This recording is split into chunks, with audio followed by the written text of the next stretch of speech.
بسم الله. أستغفر الله ربي من كل ذنب وأتوب إليه، لا حول ولا قوة إلا بالله العلي العظيم.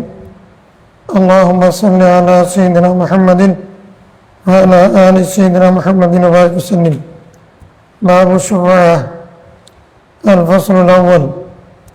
عن جابر رضي الله تعالى عنه قال: قضى النبي صلى الله عليه وسلم بالشفاعة في كل ما لم يقسم فإذا وقعت الحدود وصرفت الطرق فلا شفاعة. رواه البخاري.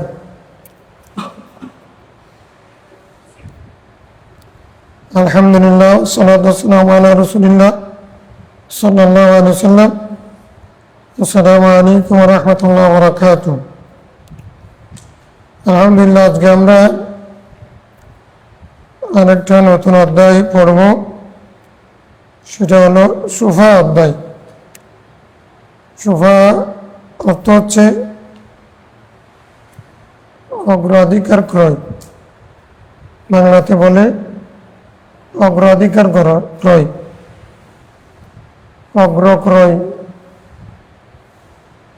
অগ্রক্রয় বলে, ইংরেজিতে বলে প্রিএমশন।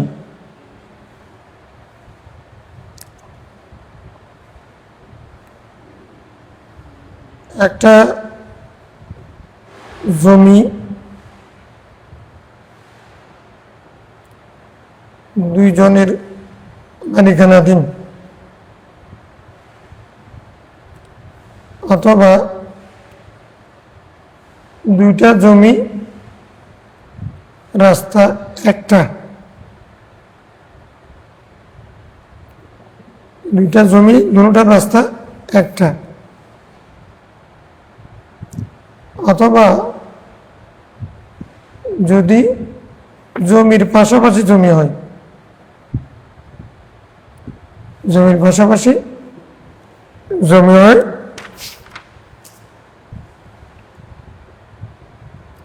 প্রতিবেশী,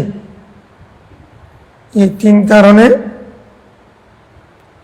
হক সুফা সাবাত হয়, ওয়াজিব হয়। অর্থাৎ তখন ওই শরিকদারের অনুমতি ছাড়া, একই রোডের জমির মালিকের অনুমতি ছাড়া অথবা প্রতিবেশীর অনুমতি ছাড়া অন্যের কাছে বিক্রি করা যাবে না। এটাকে বলা হয় হক সুফা। সাফা মানে জোড়া, আর সাফা জোড়া, অসাফি ওয়াল বাচির জুড়বে জুড়ের শপথ, সব ইমানি সুপারিশকারী। শফিউল মুসলিমিন গুনাহগারের পক্ষে সুপারিশ করবেন। সুপারিশ করা মানে গুনাহগার ব্যক্তিকে আল্লাহ পর্যন্ত পৌঁছা দিবেন, এটা পরিচয় করা দেবেন। নিজের উনি আমার লোক এ কথা বলে সুপারিশ করে না, তো নিজের সাথে ওনাকে জড়িয়ে দেওয়া, আবার নিজের পরিচয় অন্যের সাথে পরিচয় করে দেওয়া, এটা সুপারিশ করা।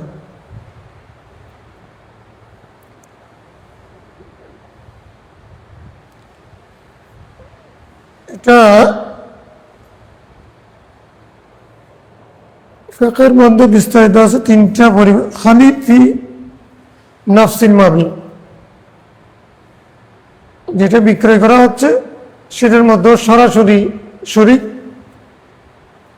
অথবা খালিদ ফি হাক্কিল মুবি, অথবা পার্টনার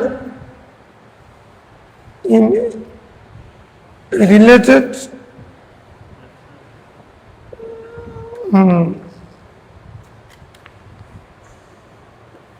প্রোডাকশন, অর্থাৎ পারচেসিং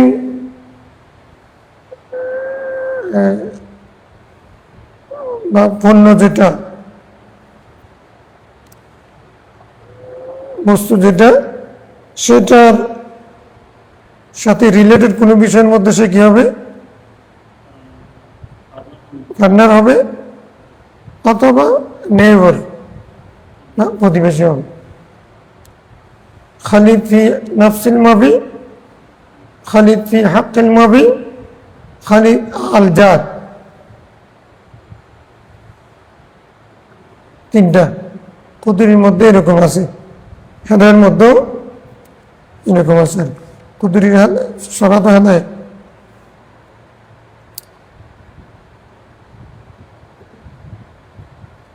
আমাদের আহনাফের মতে, হানাফি মতে তিন প্রকারের শোভার হকদার, আর তিন ইমাম এর মতে দুই প্রকার, খালিদ ফি নাফসিল মুবি, খালিদ ফি হাক্কিল মুবি, জারের সাবেত নেই। কিন্তু আহমদ ইবনে হাম্বল রাদিয়াল্লাহু তাআলার একটা রওয়ায়াতের মধ্যে জারের জন্য আছে, যেহেতু আহমদ ইবনে হাম্বল নিজেই রওয়ায়াত করেছেন আল জার, জারের বিষয়ে। তাহলে প্রথম হাদিস হযরত জাবির বিন আব্দুল্লাহ রাদিয়াল্লাহু আনহু থেকে, তিনি বলছেন রাসূল ইসলাম বিচার করেছেন, ফয়সালা করেছেন, বিশুফা সুফার ফয়সালা দিয়েছেন, মানে সে হক সুফার মালিক হবে, অগ্রক্রয়ের মালিক হবে, প্রিয়ামশনের মালিক হবে, ফি কুল্লি মা লাম ইউকসাম, ওই সমস্ত সম্পদে যেটা বন্টন হয় নাই, পৃথক করা হয় নাই, এখনো একসাথে থেকে গেছে।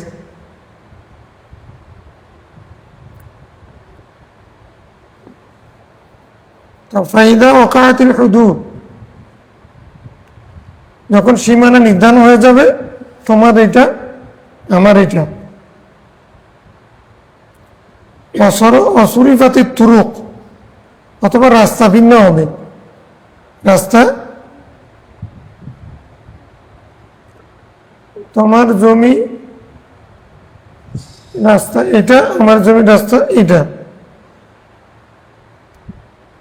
ফালা শোভা, তখন অগ্রক্রয়, অগ্রক্রয় মানে ক্রয়ের ক্ষেত্রে অগ্রাধিকার পাওয়া, এটা হলো অগ্রক্রয়। ক্রয়ের ক্ষেত্রে অগ্রাধিকার পাওয়াকে বাংলাতে অগ্রক্রয় বলে, ইংরেজিতে বলে প্রিয়ামশন।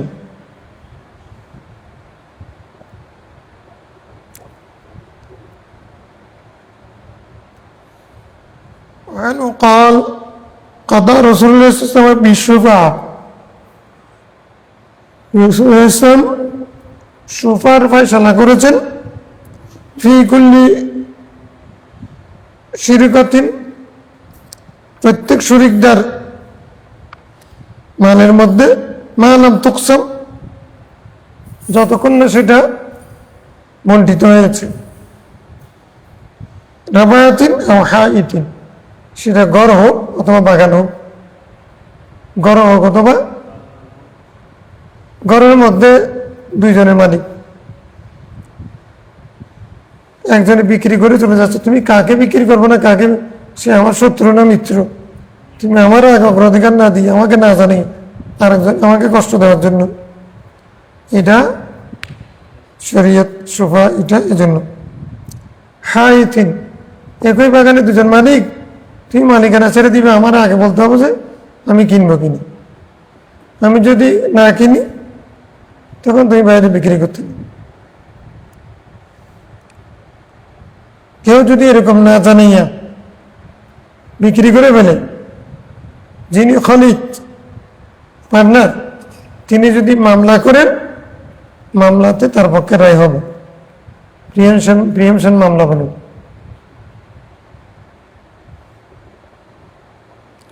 আমরা আমাদের পিঠার এরকম 5 ঘন্টার মধ্যে কিছু জায়গা প্রিয়ামশন মামলায় আমরা যাদের থেকে কিনেছি তারা পেয়েছিলেন,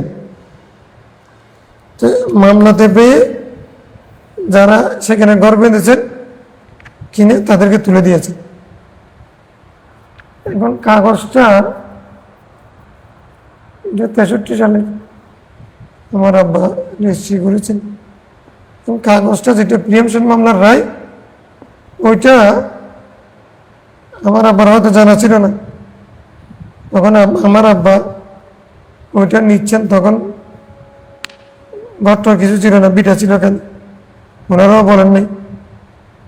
এখন আমরা এটা কাগজপত্র ঘাটাঘাটি করি নাই, তো অনেক বছর হয়ে গেছে, এখন তামা দিয়ে গেছে, কাগজটা পাচ্ছি না, এই জন্য আমরাও সামান্য জায়গার জন্য কষ্টে আছি। আমার আব্বা 5 ঘন্টাই কিনেছেন, কাগজও হয়েছে 5 ঘন্টা, কিন্তু সেখানে কিছু অংশ বিএস জরিপের মধ্যে আগের RS এর মূল হয়ে গেছে। RS এর পরে যে আবার প্রিয়ামশন মামলা হয়ে ওরা উচ্ছেদ হয়ে গেছে, সেটার পক্ষে সাক্ষী আছে, মানুষে জানে, কিন্তু কাগজটা পাচ্ছে না, কারণে এটা একটা সমস্যা হয়ে গেছিল। এটা আমি বলছি যারা আসছিল, তোমরা BS খন্ডায় আসো, আমরা ঠিক এখন BS ফাইনাল।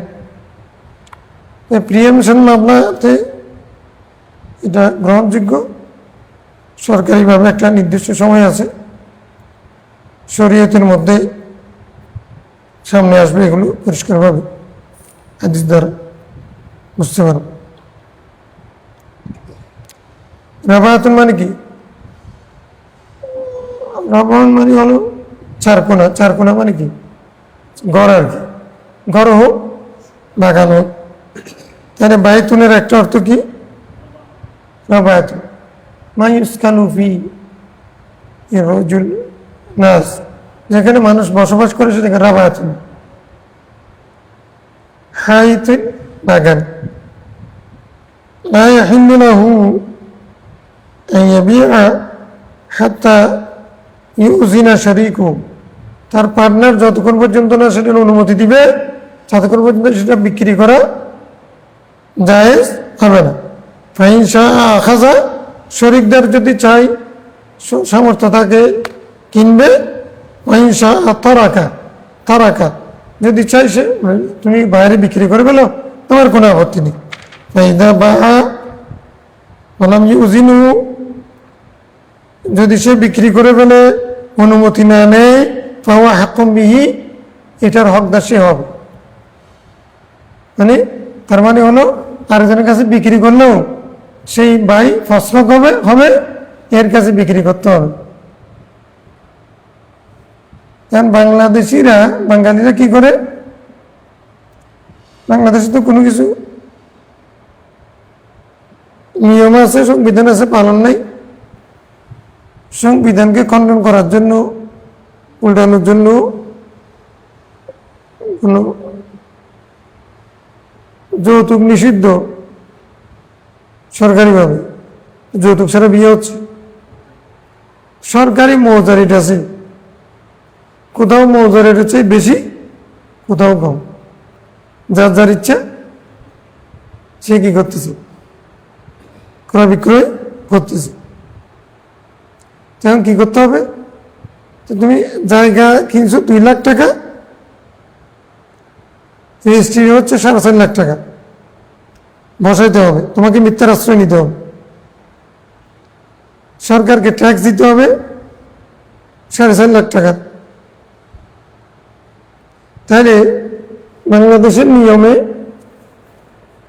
ভালো মানুষও ভালো থাকতে হবে না। একজন মানুষ যদি মনে করে যে আমি মিথ্যা চর্চা করব না, ওই যে একটা হাদিস আছে যে একটা যুগ আসবে যখন সুদের মানে ধুলাবালি হলেও গায়ে লাগবে। মিথ্যা এমন একটা যুগ আসছে, এখন ধুলাবালি হলেও তোমাকে ইচ্ছা অনিচ্ছায় মিথ্যার জায়গা কিনছে 2 লাখ টাকা করে। এখন ওখানে গিয়ে দেখতেছি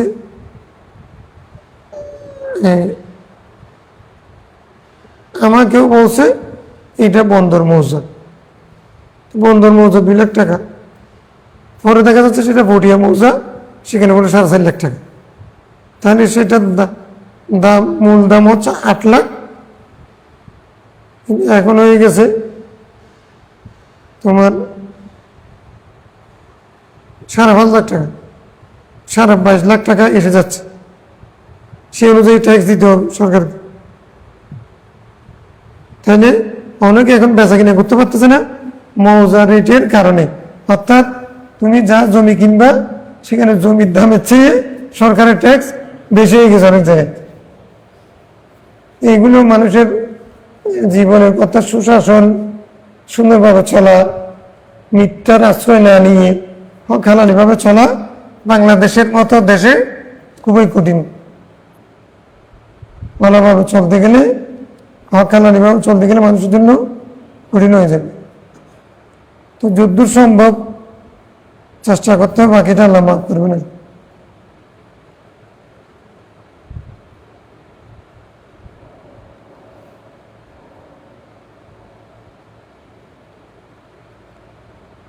এখন এরপরে কি হকদার মানি, সেজন্যই মামলাতে তার পক্ষে রায় যাবে। আচ্ছা, বিচারক জিজ্ঞাসা করবে, বিচারককে যদি বলে আমি আর উনি পার্টনার, উনি জায়গাটা বিক্রি করবে যেন আমাকে জানান নাই, বিচারক বলবে তুমি জানা না, ও জানা নেই, তো তাহলে তোমার বিক্রি যেটা যার কাছে করছো এটা ফসল হবে, ও তোমাকে টাকাটা দিয়ে দিবে। এখন করে কি জন্য বলছিলাম এতগুলো কথা, যে ও করে কি, ওর সাথে চুক্তি করার সময় বেশি টাকার চুক্তি করে, মানে আমি এত টাকা দিয়ে নিছি। এখন এই বেচারা জায়গাটার দাম হচ্ছে, ওর সাথে লিখাইছে, রেজিস্ট্রি করাইছে 10 লাখ টাকা করে, কিন্তু আসলে এদের মধ্যে চুক্তি হয়েছে 5 লাখ টাকা। তো কি জন্য ও যেন নিতে না পারে। তো সেক্ষেত্রে রায় হবে মৌজা রেটের উপরে। তো মৌজা রেট যদি ঠিক থাকতো সব জায়গায়, সরকারের রেট যেটা, তাহলে কিন্তু মানুষ ঠকতো না কোথাও বেশি। এদিকে যদি মৌজা রেট যদি বেশি বিক্রি করে, তাহলে ক্রেতা ঠকে যাবে। মনে করো তুমি আগে বিক্রি করছো একজনের কাছে মৌজা রেট 5 লাখ টাকা, তুমি বিক্রি করছো এর জায়গা 10 লাখ টাকা করে।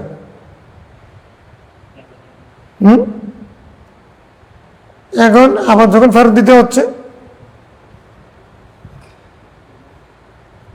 আগে পাইলে 10 লাখ, এই জন্য সরকারের নিয়ম মানা, সরকারের আইন মানা, এটা যদি শরীয়তের বিরোধী না হয় এটা ফরজ।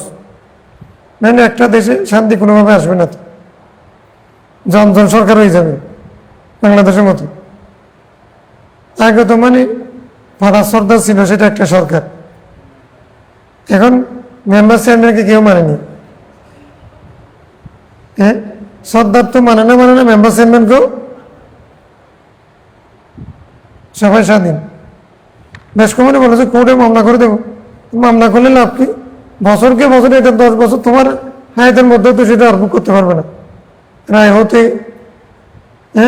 হতে 20 বছর জায়গা, অসুবিধা কি? এভাবে করে জুলুমটা প্রতিষ্ঠিত হচ্ছে, অন্যায়টা প্রতিষ্ঠিত হচ্ছে, আমরা সুখ পাচ্ছি না।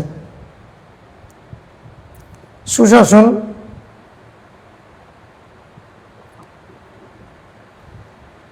ন্যায় শাসন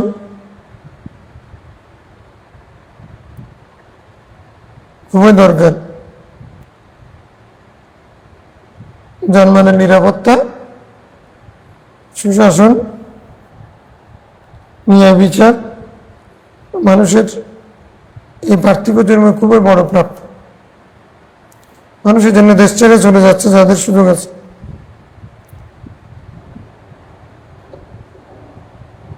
وعن أبي رافع قال قال رسول الله صلى الله عليه وسلم الجار أحق بسقبه। এই হাদিস আসছে, ইমাম আবু হানিফার দলিল, বুখারী রওয়ায়াত করেছেন। আল জারু আহাক্কু বিসাকবিহি, প্রতিবেশী কুরবতের কারণে, সাকবান মানে কুরবত,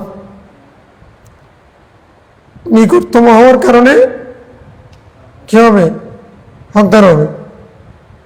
হকুল জাত, হকুল যাক মানে আমি ওরা তারা কল করার সময় لا يمنع جار جاره أن يغرز خشبة في جداره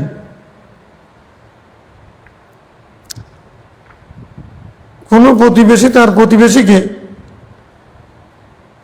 নিজের দেয়ালে খুঁটি গাঁথতে প্যারেক মারতে নিষেধ করবে না। তুমি আর আমি প্রতিবেশী, তুমি একটা ওয়াল দিছো, আমার কোনো কাজের জন্য ওখানে একটা প্যারেক মারতে হচ্ছে বা খুঁটি দিতে হচ্ছে, তুমি প্রতিবেশী হিসেবে তাকে বাধা দিয়ে না। এটা হলো উজুবান নাকি ইস্তেহবাবান, ইমাম মালিক রাহমাতুল্লাহ বলতেছেন ইস্তেহবাবান, কারণ দেওয়াল আমার, হক আমার, দেব কি অনুমতি দেব কি দেব সেটা আমার বিষয়। যেহেতু তুমি প্রতিবেশী, প্রতিবেশীর একটা হক আছে না, তো যতক্ষণ পর্যন্ত তোমার ক্ষতি হবে এটার কারণে ততক্ষণ পর্যন্ত তুমি তাকে অনুমতি দেওয়াটা এটা হকুল জার। এটার কারণে তোমার যদি ক্ষতি হয় তাহলে দিবা না।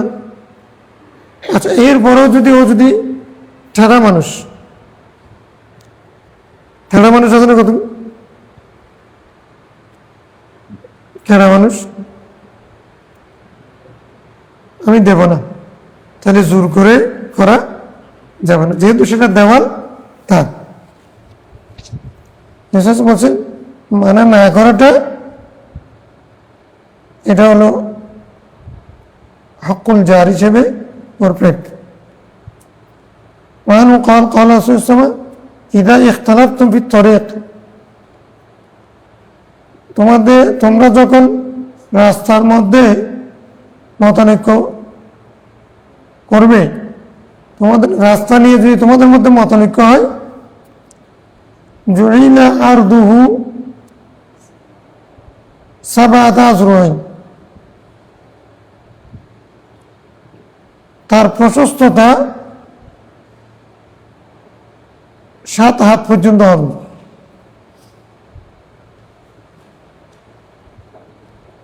দেখো এদিকে তোমার জায়গা, এখন তোমার জায়গাতে তুমি বিল্ডিং করে ফেললে, এখন এদিকে বিল্ডিং হয় নাই, আরেকজন যখন বিল্ডিং করবে তখন দুজন যদি লাগাইয়া বিল্ডিং করে রোড তো ব্লক হয়ে যাবে, তাই নি? যেটা চলার পথ সে পথ নিয়ে যদি দুজনের মধ্যে, দুই পক্ষের মধ্যে ঝামেলা হয়, তাহলে এটা কমপক্ষে 7 হাত হবে চলাচলের জন্য। তাহলে 12 ইঞ্চিতে 1 ফুট, 7 হাতে কত ফুট? মানে 7-এর আরো অর্ধেক যোগ করো, 3.5, 10, 10.5 ফুট। অর্থাৎ 200 যুগেও যখন মানুষ কম ছিল তখনও রুট কমপক্ষে রুট রাখতে বলছেন কত ফুট? 10.5 ফুট। এখন আমরা 8 ফুটও পাচ্ছি না, মেইন রুট আছে, এটা আবার কখন কমপক্ষে। যদি বেশি রুট থাকে সেটা কিন্তু কেউ দখল করতে পারবে না। মানে আমরা অনেক এটা নিয়ে যে ঝগড়া গেছে, আমি রুট করতে গিয়ে ও বাবুর আমার প্রেশার হয়ে গেছে, কত ঝামেলা, কত টাকা গেছে। সরকারি রোড কোনো জায়গায় 25 ফুট আছে, সেখানে 8 ফুট বের করতে পারতেছেন, গর্বে দেখেছি। প্রচুর মানুষ এমনি জায়গা সম্পত্তি এগুলোর জন্য, মানে টাকা পয়সার ব্যাপারে কি হুজুর আর বিশ্বাস হক, এই বিষয়ে খুব কম মানুষ পাইবা। চোখ বন্ধ করে আমি আল্লাহকে কি জবাব দেব? আমার সর্বশেষ 3.5 হাত জায়গার মালিক আমি, আমি এত কিছুর জন্য পরের হক লুপ করবো কেন, এই চিন্তার মানুষ কয়জন পাইবে?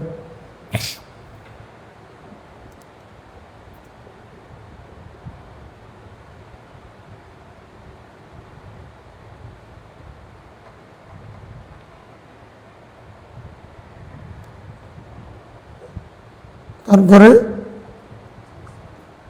সাবাতু আজরো, জেরাউন মানে এক হাত, কেমন জেরাক মানে এক হাত, তাহলে 7 হাত মানে 10.5 ফুট কমপক্ষে। তাহলে কোথাও যদি কোনো ঝামেলা হয় রাস্তা নিয়ে, তখন উভয় পক্ষ কমপক্ষে 10.5 ফুট ইসলামী শরীয়ত মোতাবেক কি করে দিতে হবে, ছেড়ে দিতে হবে রাস্তার জন্য।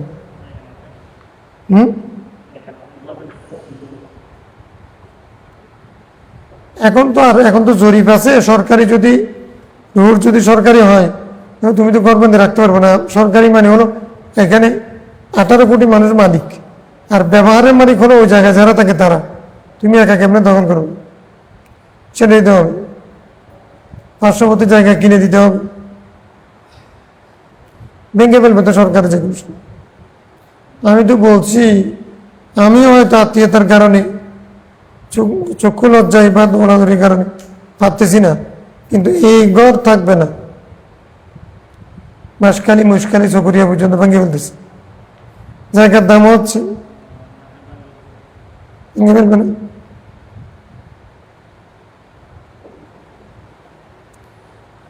الفصل الثاني عن سعيد بن حريث قال سمعت رسول الله صلى الله عليه وسلم يقول من باع منكم دارا أو عقارا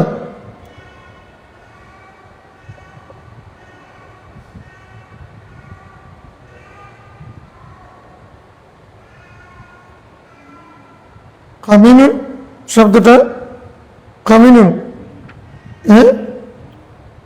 কামিনুন, আচ্ছা, লা ইউবারাকা লাহু ইল্লা আইয়াজালাহু ফি মিসলিহি। আচ্ছা, বলতেছে কি যে কোনো ব্যক্তি যদি গড় কিনে, মান বা মিনকুম দারান বিক্রি করে, কেউ যদি গড় বিক্রি করে,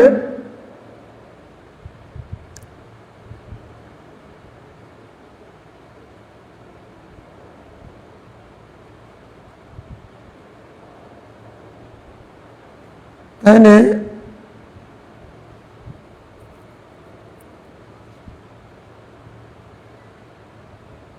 কেউ যদি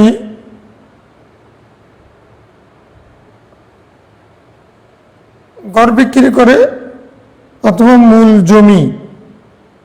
জমি বিক্রি করে, আল্লাহ ইউবারাকা লাহু ইল্লা আইয়াজালাহু ফি মিসলিহি, এর মধ্যে কোনো বরকত হবে না যতক্ষণ না সে অনুরূপ কিছু করে, মানে অনুরূপ ভূমি ক্রয় করে। কমিউন মানে হাকি কোন বলছে, মূল জমি।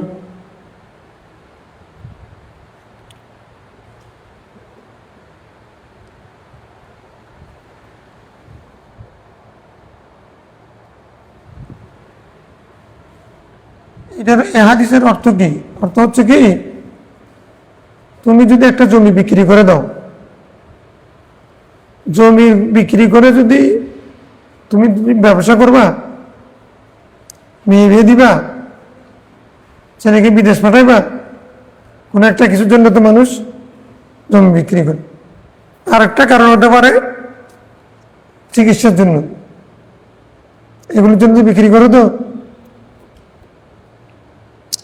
চিকিৎসার জন্য যদি অনন্য উপায় হয় তাহলে তো করতে হবে, কিন্তু রাসূল সাল্লাল্লাহু আলাইহি ওয়াসাল্লামের পরামর্শ হচ্ছে জমি বিক্রি করে তুমি যদি অনুরূপ জমি না কিনো, তাহলে তোমার রিজিকের মতো বরকত হবে না।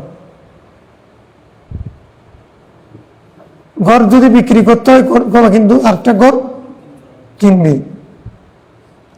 ওই টাকা যদি তুমি অন্যখানে খাটাও সেটার বরকত হবে না। এটা বাস্তব। যারা জমি বিক্রি করে বিদেশ গেছে, জমি বিক্রি করে ব্যবসা বাণিজ্য শুরু করছে, সুবিধা করতে পারে না। আমার পরামর্শ হচ্ছে, যদি বা উজুব না, পরামর্শ হচ্ছে তুমি যদি জমি অথবা ঘর বিক্রি করো, তো সেই জমি বা ঘরের বিনিময়ে তুমি আরেকটা ঘর অথবা জমি ক্রয় না করলে বরকত হবে না।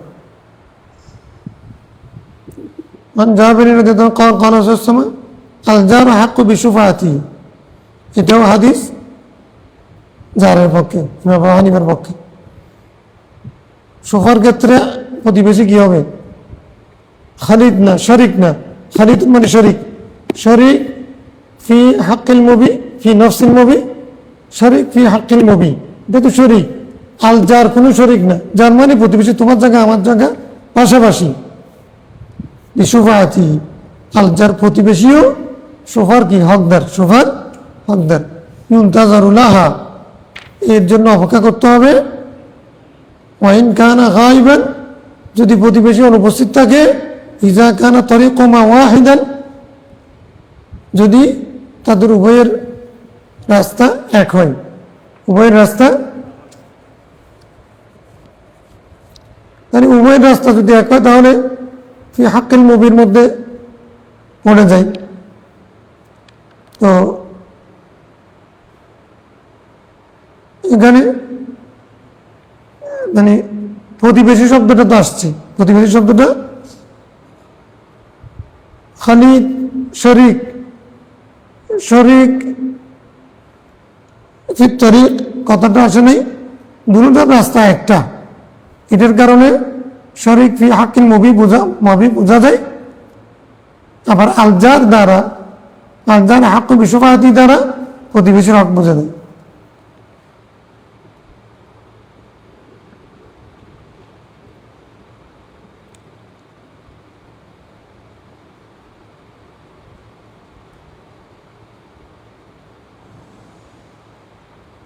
وعن ابن عباس عن النبي صلى الله عليه وسلم قال الشريك شفيع,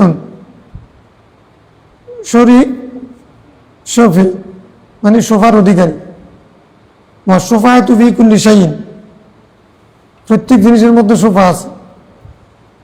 এটা যদিও বা ফি কুল্লি শাইইন বলা হয়েছে, এটা এটা ভিক্ষার অবকাশ রাখে। যেগুলো স্থানান্তরযোগ্য নয়, স্থাবর সম্পত্তির ক্ষেত্রে, স্থাবর সম্পত্তির ক্ষেত্রে। তোমার গরু আমার গরু পাশাপাশি আছে, জন্য আমার গরু বিক্রি করার সময় তোমাকে বলতো এটা তো হবে না। হ্যাঁ,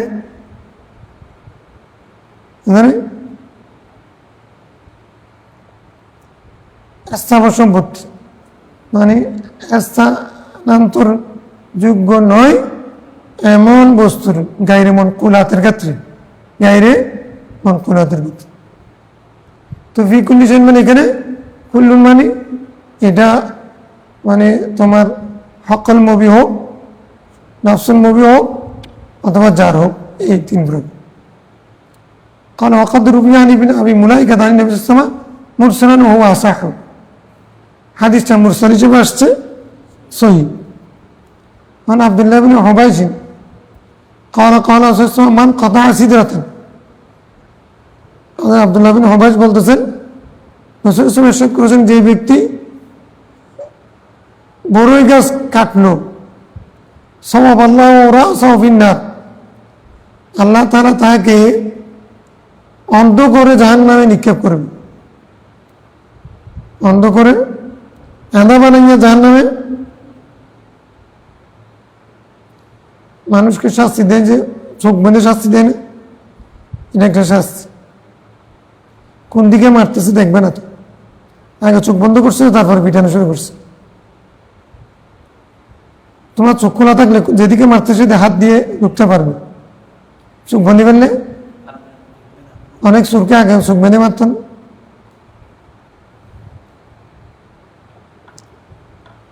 رواه أبو داود قال هذا حديث مختصر يعني من قطع سدرة في فلاة উনি বলতেছেন হাদিসটা এখানে সংক্ষিপ্ত আকারে আসছে, এটার আরো বিস্তারিত আছে।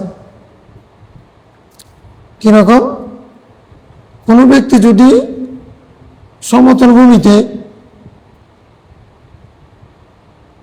থেকে বড়ই গাছ কেটে ফেলে, কি বড়ই গাছ? ইয়াস্তাজিল্লু বিহা ইবনুস সাবিল, পথিকরা যেখান থেকে ছায়া গ্রহণ করত, যে গাছ থেকে পথিকরা, ওয়াল বাহাইম, পশু পশু এবং পথিক সেখান থেকে ছায়া নিত, গসমান অজুলমান, একই অর্থ। গসম মানে জুলুম, অন্যায়ভাবে অন্যায়ভাবে কেউ যদি, অন্যায্যভাবে কেউ যদি গাছ কেটে ফেলে, বেগাইরে হাক্কিন, ওটা তাফসীর, ইয়াকুনু লাহু ফিহা,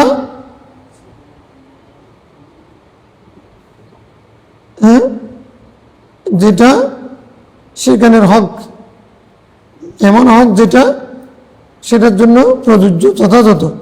সওয়াব আল্লাহ রাসফিন্নার, আল্লাহ তাআলা তাকে অন্ধ করে চোখ বেঁধে কি করবে? জাহান্নামে নিক্ষেপ করবে। তাইলে এটা কেন বলা হয়েছে? আমাদের দেশে বড়ই গাছ কেটে ফেললে কি এরকম হবে? মক্কা মদিনা শরীফে বড়ই গাছ, এমনিও তো গাছ কম, বড়ই গাছও কম হয়।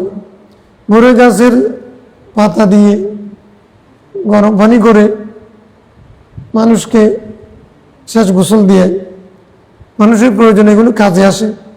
সেরকম বড়ই গাছ যদি তুমি কেটে ফেলো, অথবা ওই বড়ই গাছ যেটা, বড়ই গাছের ছায়া খুব ঠান্ডা হয়, তুমি সেখানে কি বলেছে, মানুষ সেখানে হাঁটার চলার পথে গিয়ে সেখানে কি করতো?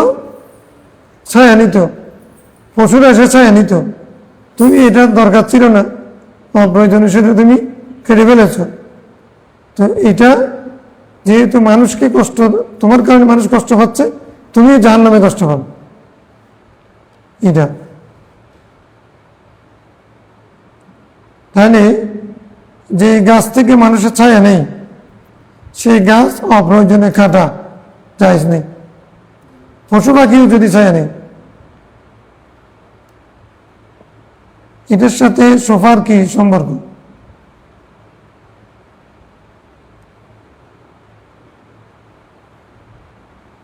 সোফার কি সম্পর্ক?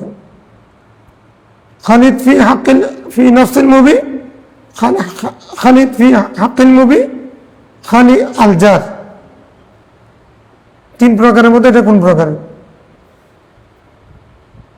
বাবের সাথে তো নিসবত কায়েম করতে হবে। এটা যদি বা সরাসরি কোনটার মধ্যে পড়ে না, নাফার ক্ষেত্রে এটার সাথে মিল আছে। তুমি যদি একই জমির মালিক হও, যেভাবে তুমি সুবিধা নিচ্ছ, অথবা দুজনের রুট যদি এক হয়, তাহলে তুমি সেখান থেকে সুবিধা নিচ্ছ। প্রতিবেশী হলে একজন আরেকজন থেকে সুবিধা নিবে। অনুরূপভাবে একটা যদি গাছ থাকে রুটের মধ্যে, সেই রুট দিয়ে যারা চলাচল করে, যারা সেখান থেকে ছায়া নেই, তারা তো নাফার অধিকারী। তো এই যে তারা যে সুবিধা নিত, সেটা থেকে বঞ্চিত হচ্ছে। এটারটা কিছুটা নাফার ক্ষেত্রে কিছুটা কি আছে? নিসবত আছে সোফার সাথে। এই জন্য হাদিসটা এখানে আছে। الفصل الثالث عن عثمان بن عفان قال إذا وقعت الحدود في الأرض فلا شفاعة فيها। সীমা যখন নির্ধারিত হয়ে যাবে, এটা তোমার জমি, এটা আমার জমি, ওয়াল হয়ে গেছে, আইন হয়ে গেছে, তখন কি নেই? সুফা সাবেত হবে না। তো সুফা যদি সাবেত না, তাহলে হকুম জাত অন্য হাদিস দ্বারা প্রতিবেশীটা বাকি থাকবে। ওয়ালা সুফাতা ফি বিরিন ওয়ালা ফাহালিন নাখাল। ও ফি কুল্লি শাইইন হাদিসের জবাব এখানে।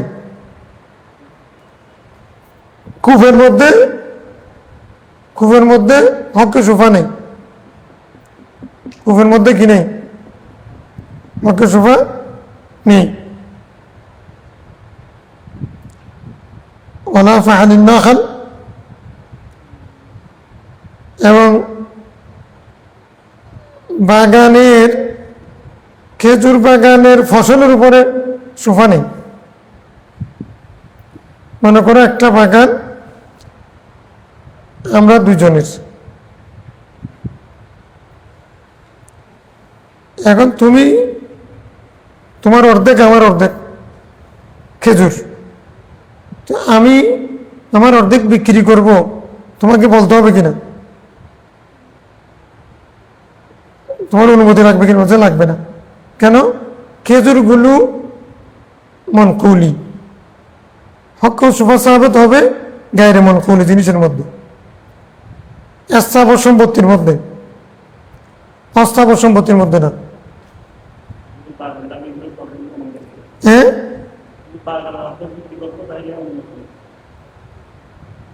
বাগানের জমিটা যদি বিক্রি করতো তখন অনুমতি নিতে হবে, ওর জন্য লাগবে না। তো সেখান থেকে ইস্তেহাদ কি হবে? ইস্তেহাদ হবে যে কোন একটা ভবন একটা বিটার উপরে আছে, সেখানে তুমি একটা ফ্ল্যাট বাড়ি কিনছো, ভবনটা বিক্রি করতেছো, জমি না, মানে ফ্ল্যাট বাড়ি আছে না, এখন ফ্ল্যাট বাড়ি বিক্রির জন্য তোমার অনুমতি লাগবে না। ফ্ল্যাট বাড়ি বিক্রির জন্য অনুমতি, কিন্তু ওই জমি বিক্রির জন্য, হ্যাঁ, ফ্ল্যাট বাড়ি যদি জমি শুদ্ধ মালিকানা হয়, দুই ধরনের হয়। একটা হচ্ছে তুমি শুধু ফ্ল্যাটের মালিক, ভূমির মালিক না। আর একটা হচ্ছে তুমি ফ্ল্যাটেরও মালিক, সে অনুপাতে ভূমিরও মালিক। ভূমির মালিক যদি হও তখন অনুমতি লাগবে, যদি শুধু ফ্ল্যাটের মালিক হও অনুমতি লাগবে না।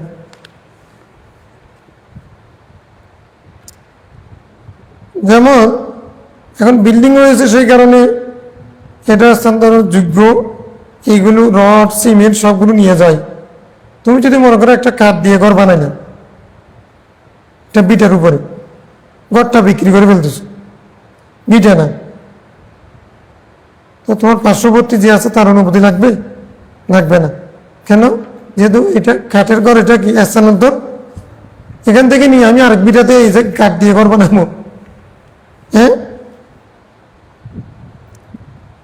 তাহলে গাছের ফসল এটা থেকে ইস্তেহাত হচ্ছে এটা।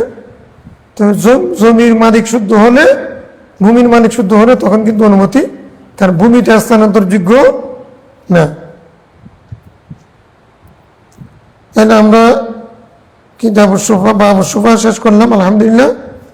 বাবুস সুফা, তো যেটা আমরা সুফা মানে কি বলছি, অগ্রক্রয়, ইংরেজিতে বলে প্রিয়ামশন। হক সুফা তিন প্রকার, তিন কারণে হতে পারে। শরিক ফি নাফসিল মাবি, শরিক ফি হাক্কিল মাবি, আল জার, এটাকে কুতুরির ভাষায় আল খালিদ ফি নাফসিল মাবি, আল খালিদ ফি হাক্কিল মাবি, আল জার।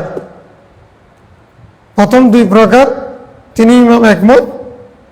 ইমাম আবু হানিফা বলছেন না, তিন প্রকারের শরিক আছে। আল জারকে ইমাম আবু হানিফা অন্তর্ভুক্ত করেছেন, আহমদ বিন হাম্বল এক রওয়ায়াতের মধ্যে করেছেন। প্রতিবেশী হলেও সেও হক সুফার দাবিদার হতে পারবে। কেউ যদি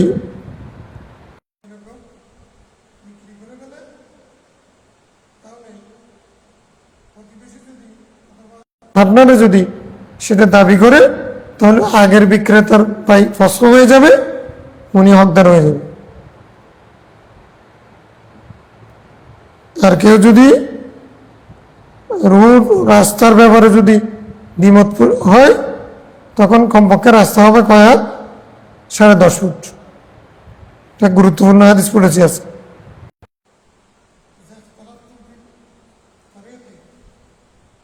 ইযা ইখতালাফতুম ফি তরিকি, কার হাদিস? হ্যাঁ, আবু হুরায়রা রাদিয়াল্লাহু আনহু হাদিস নাকি? কই? হ্যাঁ, ইযা ইখতালাফতুম ফি তরিক জুইলা আরদুহু সাবআতা আযরুন।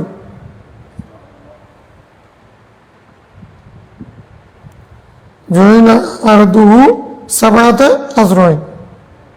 রাস্তা নিয়ে যদি কোনো দ্বিমত হয় তখন ওই রাস্তাটা কমপক্ষে 10-10.5 ফুট রাখতে হবে কমপক্ষে। এর চেয়ে যদি বেশি থাকে, নোমায়াতের মধ্যে বলা হয়েছে যদি রুট যদি বেশি বড় থাকে সেটা ছোট করা যাবে না, কমপক্ষে 10.5 ফুট রুট হতে হবে। এই সমস্যার সমাধানও রাসূল সাল্লাল্লাহু আলাইহি ওয়াসাল্লাম তাকে দিয়ে গেছে। দোকান ঘর সবকিছু, কত কিছু, পার্কিং সবকিছু।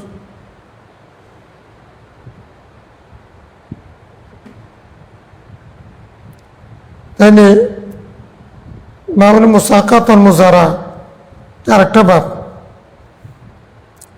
মুসাকাত ওয়াল মুজারা, মুসাকাত মানে সেচ দেওয়া, মুজারা মানে চাষাবাদ।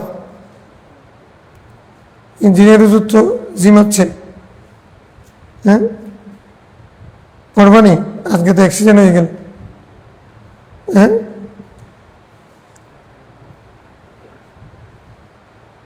মুসাকাত মুজারা,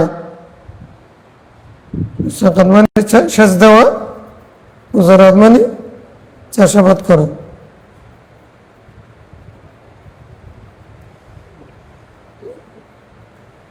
চারা লাগানো,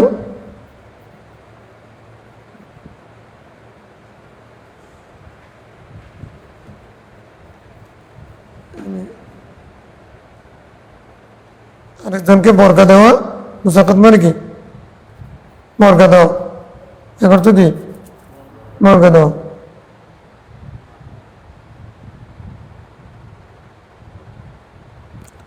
কি করবে? মুসাকাত কেন? সাকা ইয়াসকি মানে হলো সেকাত মানে সেচ দেওয়া। বলে যে জায়গা একজনের, আরেকজনের সেটাকে পানি টানি দিয়া ফসল উৎপাদন করবে, সেখান থেকে অংশ দিবে, এই জন্য এটাকে কি বলে? মুসাকাত। মুসাকাত মানে বর্গা দেওয়া। বর্গা চাষ আছে না? বর্গা চাষের উপর আমার একটা লেখা আছে, ইসলামী আইনের দৃষ্টিভঙ্গি বর্গা চাষের, ইসলামী আইনের দৃষ্টিভঙ্গি বর্গা চাষ কোন ইসলামী আইনের দৃষ্টিভঙ্গি, চট্টগ্রাম বিশ্ববিদ্যালয় আর্টস ফ্যাকাল্টিতে ছাপছে।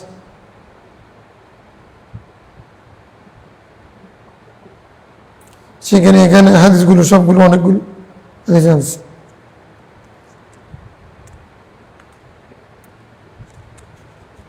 শেষ করবা? আজকে আমি চাচ্ছিলাম 2 বার পড়া দেবো নি, সেখানে গ্লাস ভেঙে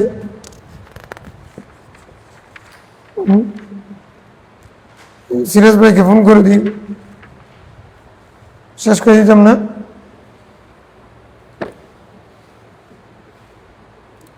আল্লাহুম্মা সাল্লি আলা